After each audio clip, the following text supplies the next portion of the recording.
நம்ம ஜேடிஎன் ஜெரி இவர் ஏகத்தில் சரவணா ஸ்டோர் அண்ணாச்சி நடிச்சு வெளிவந்த படம் தான் வந்து தி லெஜெண்ட். இந்த திரைப்படத்துக்கு ரசிகர்கள் காத்திருந்தாங்களோ இல்லையோ, மீம் கிரியேட்டர்ஸ் ரொம்ப ஆவலாக காத்திருந்தாங்க. பவர் ஸ்டார் தம்பி பொருசா மாதிரி மூஞ்சி வச்சுக்கிட்டு எந்த ஒரு எக்ஸ்பிரஷனும் காட்ட முடியாமல் காமெடியாக ட்ரை பண்ணாமல் ஹீரோவாக டைரக்டாக ட்ரை பண்ணி இவர் படம் நடிச்சதுக்காகவே இந்த படம் சக்ஸஸ் ஆயிருக்கணும். ஆனால் என்ன ஆச்சுன்னு பார்த்தீங்கன்னா, ரஜினி விஜய் இவங்க படமே ஓடாதப்ப இவர் யாருன்னே தெரியாத ஒரு மூஞ்சி வச்சுக்கிட்டு படத்தில் ஓவர் பில்டப் வச்சு நடிச்சா எப்படிங்க பார்க்க முடியும்? அதனால ரசிகர்கள் வந்து இந்த படத்துக்கு ரொம்பவே கம்மி தான். ஆனாலும் இந்த மூஞ்சி வச்சுக்கிட்டு ஹீரோவை நடிச்ச இவரோட மன தைரியத்தை பாராட்டி ஃபர்ஸ்ட் டே கலெக்ஷன் வந்து 6 கோடி வசூலாயிருக்கு. அதுக்கு அடுத்த நாளில் பார்த்தீங்கன்னா 3.2 கோடி வசூலாயிருக்கு.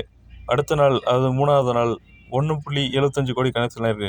ஆக மொத்தத்தில் பார்த்தீங்கன்னா இவரோட படமே வந்து 10 கோடி மேலே கலெக்ஷன் வாங்கி பாக்ஸ் ஆஃபீஸில் கிங்கு மாதிரி இல்லாமல் ஒரு ஜீரோவாகவும் ஆகாமல் அவரேஜாக இருக்காரு. நீங்கள் இந்த படத்தை பார்த்துட்டிங்கன்னா உங்களோட இந்த படத்தை பற்றின கமெண்ட் என்ன அப்படின்றத கீழே பதிவிடுங்க. நம்மளும் சேர்ந்து சிரிப்போம். என்னோட கமெண்ட் இந்த படத்தை பற்றி என்ன அப்படின்னு பார்த்தீங்கன்னா, கண்டென்ட் கிடைக்காம புலம்பிட்டு இருந்த மிமிக் கிரியேட்டர்ஸுக்கு கதரை வச்சு செய்கிறதுக்கு ஒரு கண்டென்ட் வலுவாக கொடுத்துருக்காங்க.